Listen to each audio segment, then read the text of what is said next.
coming up with affirmations that feel very true to your soul.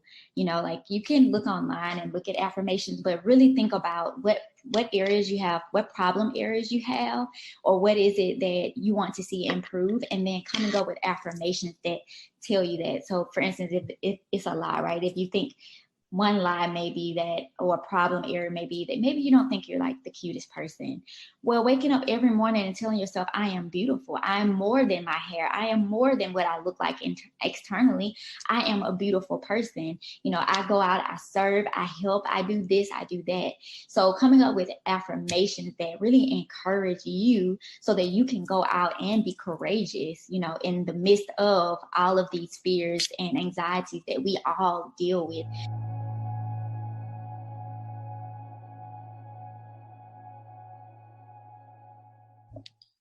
Hey, welcome back to Normalize the Conversation. Today, I'm here with Alana Walker, life coach helping women learn how to meet their own needs by helping them to develop self-care routines from the inside out. Alana, thank you so much for joining me today. You can connect with Alana on Instagram at I am Alana Walker. How are you really?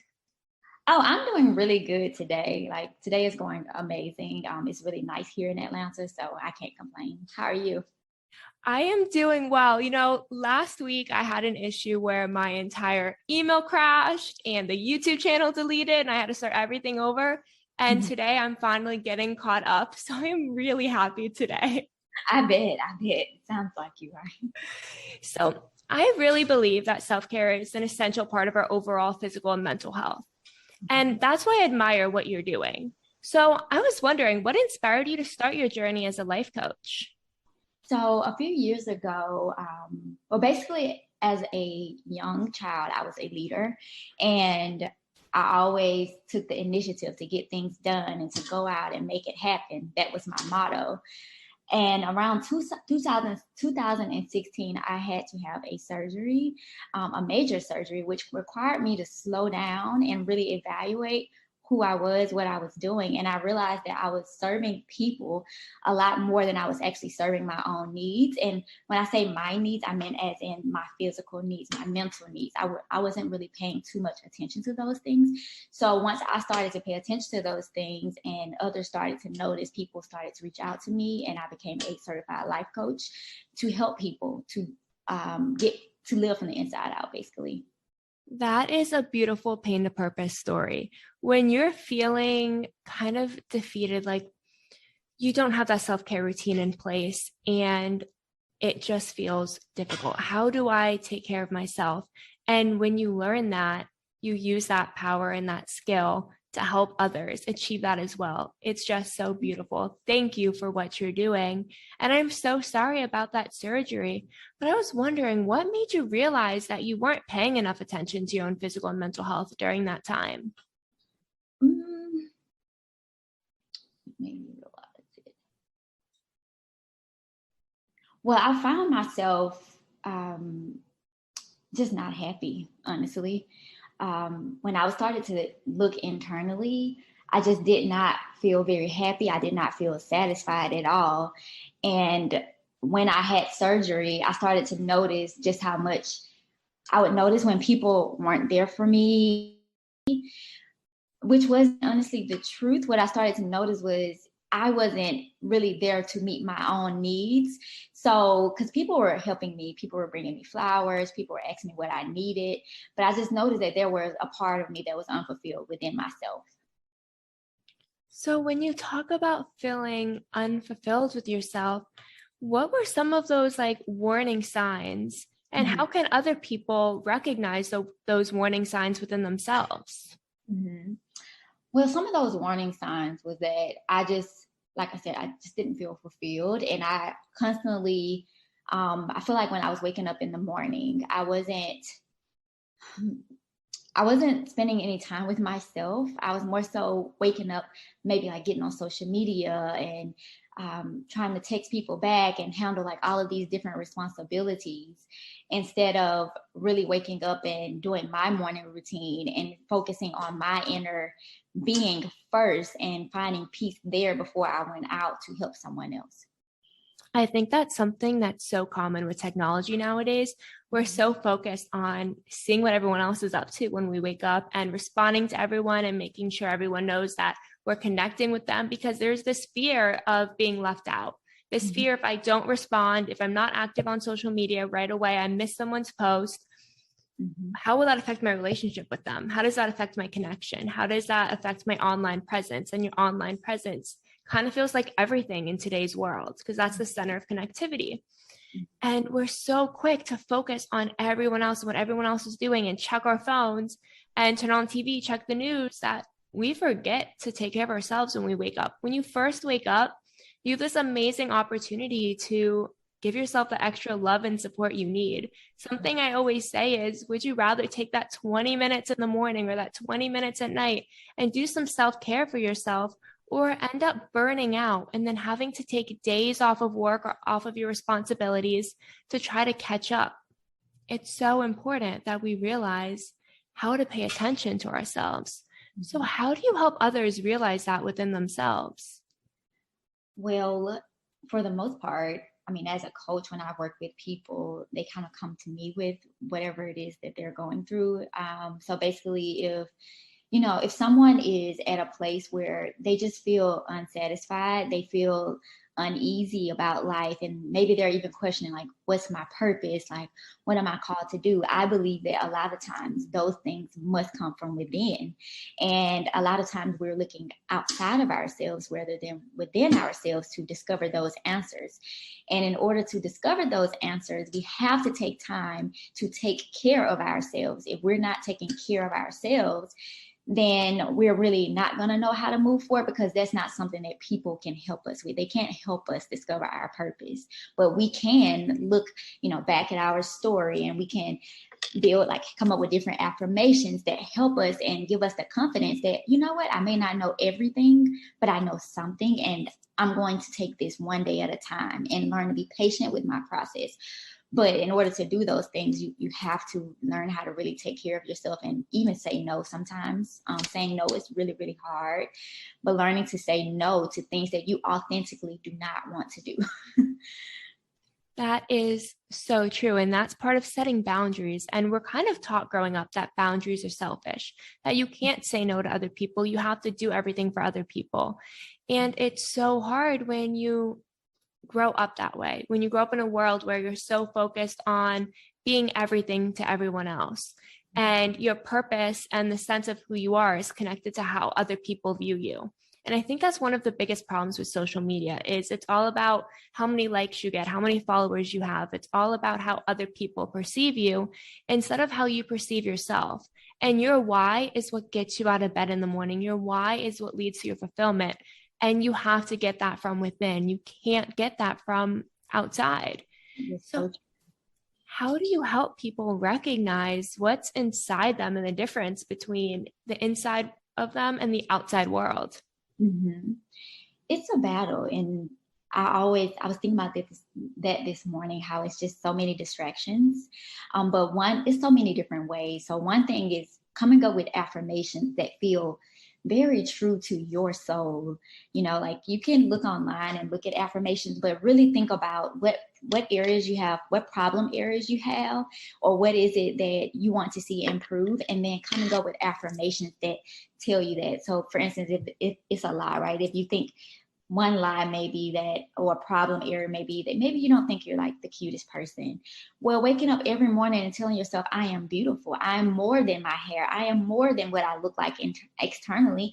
I am a beautiful person. I go out, I serve, I help, I do this, I do that. So coming up with affirmations that really encourage you so that you can go out and be courageous, in the midst of all of these fears and anxieties that we all deal with. And another thing is knowing that you're not alone. We all are having so many different thoughts. And of course, it's about finding the right people that you can open up to and share what you're going through with, because you can't share what you're going through with everyone. But it's understanding like who you can connect with and having those connections that's so important as well. Exactly. Connections with people who want to listen to you and validate and support, and also be honest with you. You need people who are willing to sit back and say, you know what? You are beautiful. And maybe you feel insecure sometimes, but beauty comes from the inside. Empathy comes from the inside. Kindness, compassion, all these beautiful attributes come from the inside, and having people who help you recognize that within yourself instead of make you feel bad for who you are and bad for what you're going through is so, so important. But I loved how you spoke about affirmations. And I have to ask, do you have a favorite affirmation that you say every day? So what I basically tell myself that I'm where I need to be. I have to tell myself that a lot. And then I also tell myself that I can do it all. I can do anything I put my mind to.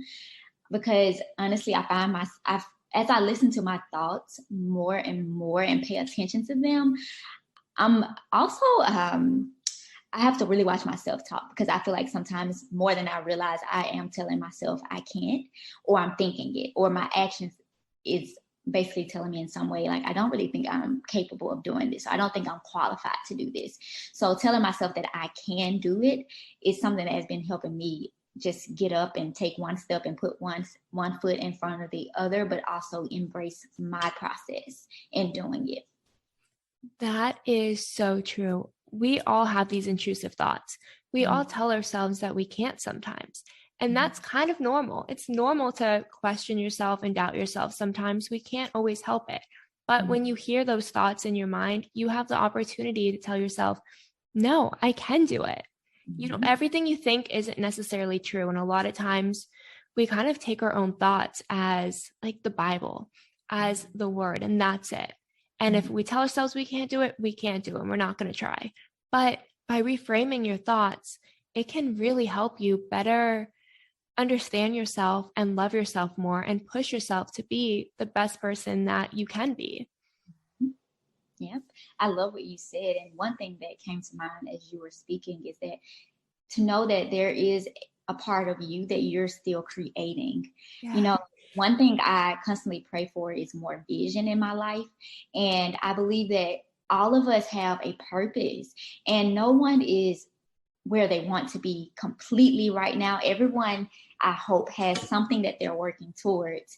And if you remember that, it kind of helps you to remember the most positive thing about yourself. And that alone, I feel like, just helps me in general.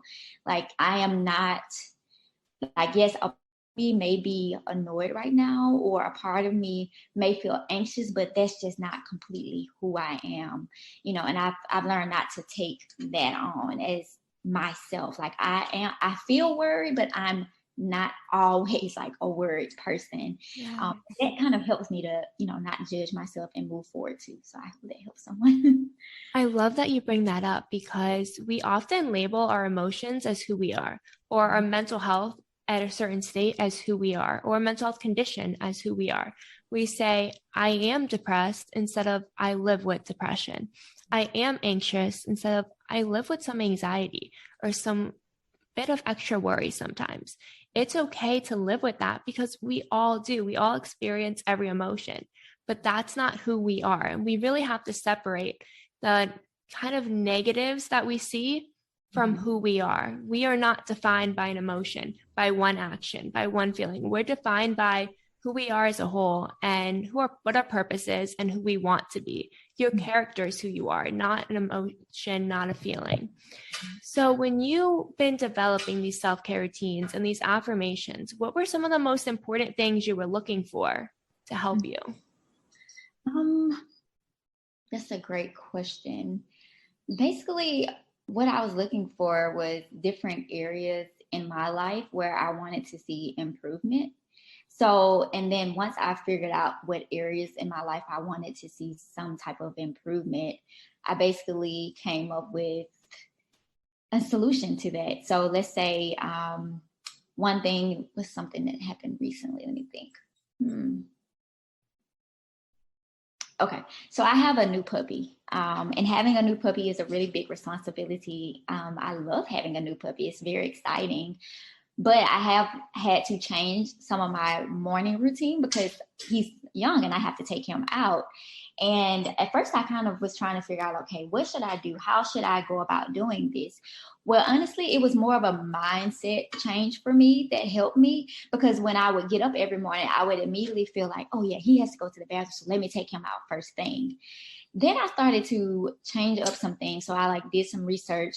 I stopped giving him water after 8 p.m. so that, he would be okay and he would be able to get up whatever time I get up in the morning to take him out. I also found a way to make what I have to do for him about me as well. So we basically eat together. We basically go out for a walk together, and I love nature. So to me, it's about finding your own way to channel whatever it is that you're looking to do or whatever you want to change. It's about finding ways to navigate it that gives you a more appreciation and gratitude for what you're doing. Appreciation and gratitude are so important, and learning to focus on yourself. Like you said, with your dog, developing a routine that's about both of you. It's not just about the dog, it's about you as well, because you're important too. A lot of times we're so worried about everyone else or everything else that we forget to put some time for ourselves and to combine those. It doesn't have to be all about you 24/7. It doesn't have to be all about someone else 24/7. There's that combination where sometimes it's about you, sometimes it's about them, and sometimes it's about both of you together. Mm-hmm. It's very true. So how do you help women who come to you who need to develop some kind of self-care routine or need to develop affirmations and confidence in themselves, really develop a self-care routine that works for their lifestyle? Because everyone's lifestyle is different. Right. Good question. Well, most of the time I will have a conversation with the person to understand what exactly their needs are. A lot of times, like you said, it does look very different for people, and it's so many different ways that you can navigate it. For instance, let's say a mom comes to me and she's just feeling like every day she wakes up, it's her responsibilities with her husband and her kids. And in that instance, one thing that, we would do is try to figure out a way where maybe she could wake up a little bit earlier, to spend time with herself before she spends time with her kids. So it really depends, but most of the time I really take time to just listen to people. I'm very motivational, very encouraging, and whatever it is that someone wants to do. And one thing I've noticed with a lot of my clients is that the answer is literally within them. They just need someone else to kind of help them to discover that. So a lot of times the answers are already within them, and I hold them accountable with bringing that to life, whatever it is their desires are. That's an amazing, amazing mission and work that you do, because you're right. The answers are within us, but sometimes we need someone to guide us to find them because we don't know how. This isn't something we're taught in school. This isn't something we have conversations about all the time. We need to normalize the conversation, but we really haven't yet. And there's this stigma around having your mental health start to decline, of being overwhelmed. You have to act like your life is perfect and all together all the time. And that's so difficult and so overwhelming, especially for women who are taking care of the household or taking care of their children, trying to work, trying to do so many different roles. And it's so hard when you feel like you can't put that self-care routine in place because you have to be everything for everyone else. So I love that you're helping them really find the answer within them of what they want to improve about themselves and about their lives, because there's not one standard self-care routine. There's not one standard thing you can do that's going to make everything better. And when we do have these conversations, I've noticed that we tell people meditation, journaling, affirmations, and then that's it. And it's if that doesn't work for you, that's okay. Something isn't wrong with you, but we kind of feel like something is because that's what's working for everyone else who's having these conversations. Mm-hmm. Yeah, that's very true. And it's about figuring out what specifically will work for you, because there are so many different self-care things to try. Sometimes it may just be drinking a glass of water in the morning. It's what are your goals? Is it to improve your health? Is it to, maybe grow your relationship with God, your spiritual growth? It could be so many different things, and everyone has different needs. So it's important to not judge ourselves, but to really kind of channel in to understand what is it that I really need. And honestly, it could be one very small thing that can make a a huge difference. Exactly. And I think over the last year and a half, we've really seen a lot of added stress and pressure. We've seen a lot of people's mental health start to decline because all of a sudden they're home and they're by themselves and they're alone with themselves, and their whole purpose, their whole life was about working, was about school, was about something else. And when that was taken away, even if it was just put remotely, they started to realize that they weren't caring for themselves. Their whole world was about everyone else and everything else except for themselves. So how do you think that's really impacted people's ability to meet their own needs? Mm-hmm. It's hard. When I really think about just COVID and how it has affected me, it's been really hard. So I can't imagine how it has affected, anyone that is watching this. And one thing I think that encourages me is that we're in this together. But it doesn't make it any easier sometimes, but it does help to know that we're not alone. I believe that it's that COVID and even everything recently has affected everyone's mental health. For instance, I mean, we were all just getting out and kind of doing whatever we wanted to. At one point, we were able to see who we wanted to see. And then like those specifically who have dealt with something similar to me, like the loss of a very close family member, during COVID, it just makes this season tremendously hard for many people. And I do believe that it has affected us in more ways than we could ever imagine, like feeling disconnected. But that's why self-care is so important right now. Like, I feel like it's just really important. First of all, I'm so, so sorry for your loss. And even through that, you've been so good about helping other people when at a time when you could have been drowning, at a time where a lot of us are drowning when we lose someone and we don't know who we are without them and how the world's going to change and our world's going to change. And you've still been there for other people and showing up for other people. And you were just an earth angel. Thank you for doing that. So with the pandemic, we've seen people, like we said, really starting to struggle.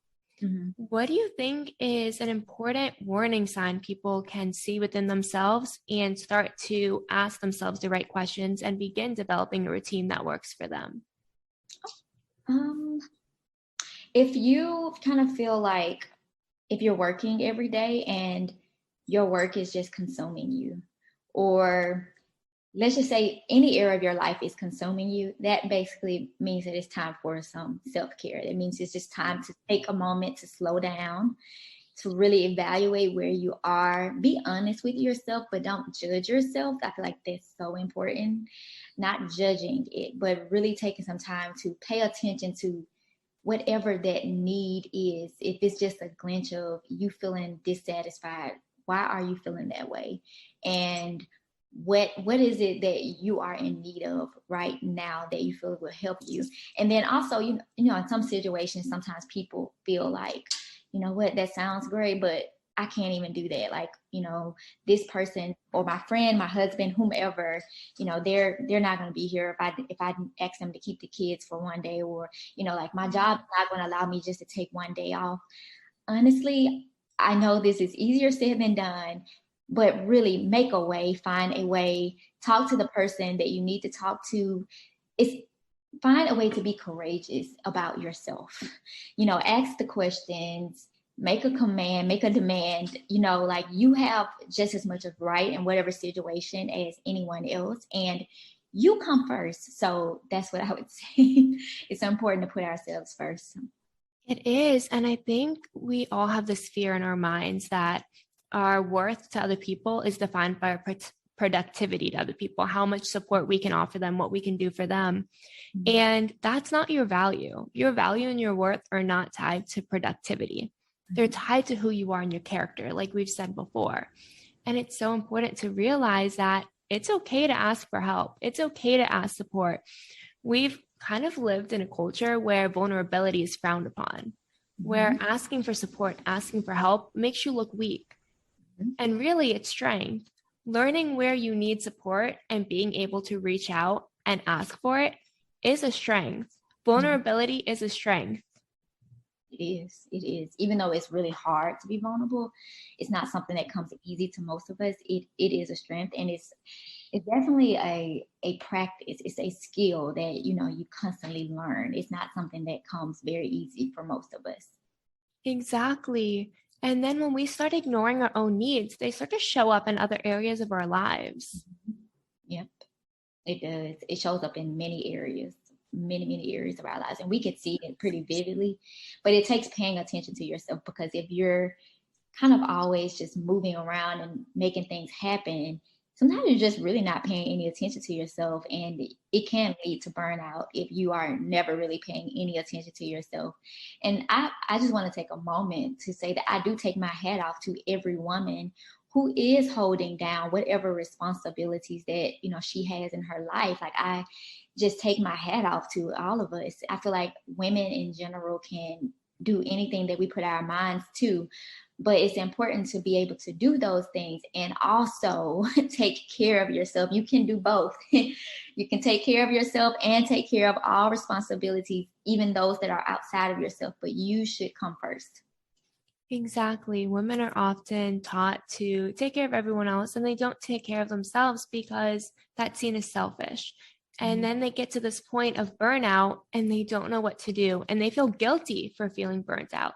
There's so much guilt that comes with feeling like you can't be everything for everyone. And that's who we're taught to be. We're taught to be the person who takes care of everyone else. And when we can't, it's so overwhelming.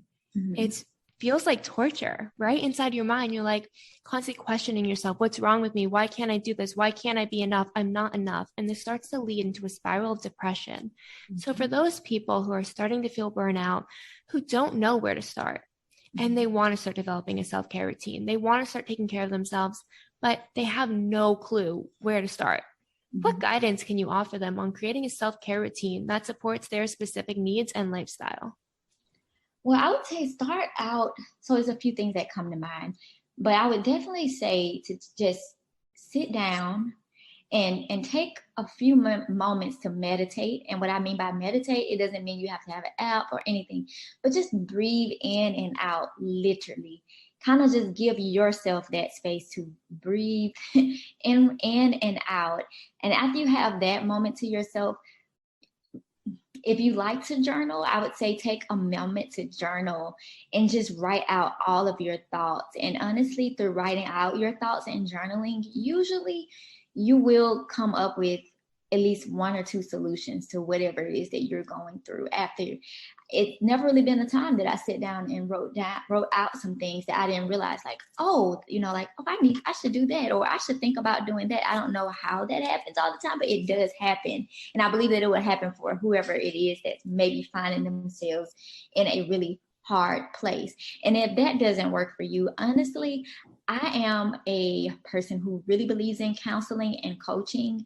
So, and I believe that counselors and coaches help you when you're in a place where you honestly, like, maybe you're like, you know what, I've tried the sitting down and breathing thing. I've tried the journaling. I've tried the affirmations. It's not working. Honestly, I would say go to someone else who can help you. Finding someone who can help you to come up with what you need, so that, and then hold you accountable with it. I believe, like, I know from at least working with my clients, that you'll look up and you'll be amazed at the progress you can make by having someone to support you and join you in your journey and being there with you, literally. Not like physically with you all the time, but more so just supporting you, texting you, even calling you if needed, like asking you, how do you need the support, so that we can be there for you and investing in you, like just being the friend that you may not be able to have personally, but through business, we're friends, because we're in this together. We're able to work through things, and I'm meeting you right where you are. That is amazing advice, because a lot of times we're afraid to go to counseling. We're afraid to go to a coach. We're afraid to go to somebody and admit that we need help. It makes us feel like we're crazy, like something's wrong with us. And that's not the case. We all need a guide sometimes. Sometimes you need a map. We have no problem turning on our GPS to get somewhere. That's what a counselor and a coach is. They're the guide. They help you navigate where you're going and where you are. And you can't always do it on your own. And that's completely normal. And like you said, journaling, I'm a huge, huge advocate for journaling. When I wake up in the morning, the first thing I do is journal. Sometimes I just draw a picture. Sometimes I write something out. And when I do it, as soon as I wake up, before I have any thoughts in my head or any external influences, I learned so much. Through journaling, you will learn so much about yourself. I totally agree. It reveals so many different things, and sometimes it's just things that is just clogged within our minds. It's just we've been thinking on it for however long, and it's just important to just write it down, because sometimes through writing it down, you just feel better afterwards. It's just like you feel freer. And what you said about deep breathing, breathing is your body's love language. I don't know who wrote that quote, but that is one of my favorite quotes, because we forget to breathe, and not in the everyday breathing, but taking a chance to literally just take a deep breath in and a deep breath out and breathe in the good and let go of the bad of the day. Every day is going to have some good and some bad in it. That doesn't make it a bad day, doesn't make it a good day. It makes it a day. And by breathing in the good and breathing out the bad, you can really start to feel more confident in your day and feel more confident in who you are and where you're going. We judge ourselves so much, like you said, we're our worst critics. We really are. And it's so important that we start listening to ourselves and letting go of what's holding us back in our heads. Yeah, because it's just sometimes when we're trying to do things on our own, it's very hard. It's very hard if it's something that you've never done before. And here you are wanting to have the courage to try something new, but you don't know where to start. And you know, like the things that we've talked about they're like really good to practice at the same time. It doesn't mean that things are going to change for you immediately, but it's just all about our mindsets and how, you know, we choose to see things, being grateful and finding, like, one thing I like to do is write out a gratitude list. I write out 5 things out that I'm grateful for, and I repeat them to myself 3 times out loud. And honestly, at first when I started to do it, it was kind of like, you know, like, why am I even doing this right now? Like, I don't feel any more grateful than I felt before. But with consistently doing it, I was able to feel a lot more grateful for the things in my life. I was able to see the positive instead of the negative things. So all of these things that we're talking about is honestly just takes practice. And practicing something is something that's just very intentional. And these are very great habits, and they work for different people in different ways. Exactly. And I love what you say about consistency. You have to practice, because when you start out, it's going to be hard because it's new. And we're often afraid of doing new things, but going outside our comfort zone is where growth happens, where we learn more about ourselves. And the gratitude list, oh my goodness, I just started making my grandma use a gratitude list every day, because she went through a really hard time. 2018, she lost her husband in a car accident that she was in. 2019, 2 months later, lost her son to suicide. A month later, lost her sister to Alzheimer's. And her heart shattered. And for the last 2 years, she hasn't learned how to move forward. And it's been hurting her so much. So she can't find anything to be grateful for, a reason to live. It just feels like everyone around her is gone. So I started making her do a gratitude list. And I think this is something a lot of people can relate to, this feeling of hopelessness, of what's my purpose? Who am I? Why am I here? And in the beginning, her gratitude list was spending time with my granddaughter, talking to my granddaughter, having a sleepover with my granddaughter. And I was like, I love that. You love me so much, but there's more to be grateful for. You can be grateful for yourself. And after a few days of doing it, she was grateful for waking up, grateful for having doctors who support her and help her, grateful for having the opportunity to still have family who's here and she can see. She was finding more things in her life to be grateful for. And if we don't keep practicing, we don't learn that. We don't see it, because it's so easy to say we're grateful for one person. And then when that person's not available, what do? But we're grateful for so many other things if we give ourselves the opportunity to see it. And I love that you did that for your grandmama. I love that. That's so nice of you. And I'm sure she really appreciates it. So hats off to you for that. She was so not happy in the beginning because it was outside her comfort zone. And when we push people to do something outside their comfort zone, there's this question of, am I ready? Am I ready to move forward? Am I ready to start taking care of myself in this way? How do I know when it's the right time? But if you're asking yourselves these questions, it's the right time. If you're asking yourself about it and you're talking about it in your mind, you are ready. You just have to take that first step. And it is so hard at first. I had to sit right next to my grandma and hand it to her. And I was like, write it down right now.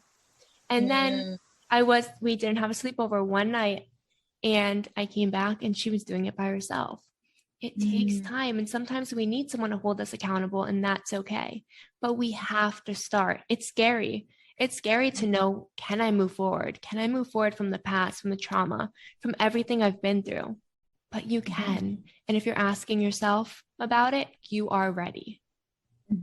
That's a really good point. And yes, I believe that if you are thinking about something and it's just front of mind all the time, you are ready. You're more ready than you think you are. It just takes believing in yourself and believing in the process, because the process may not be easy, but it's going to be worth it. Exactly. It's always going to be worth it to take care of yourself.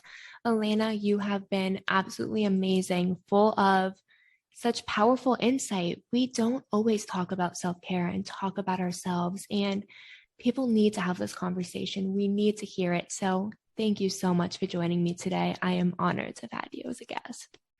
Thank you. And thank you for the invitation. It's been so fun having this conversation with you. And I really hope that it helps someone that watches.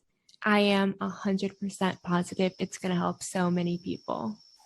Yes, I'm excited. Excited.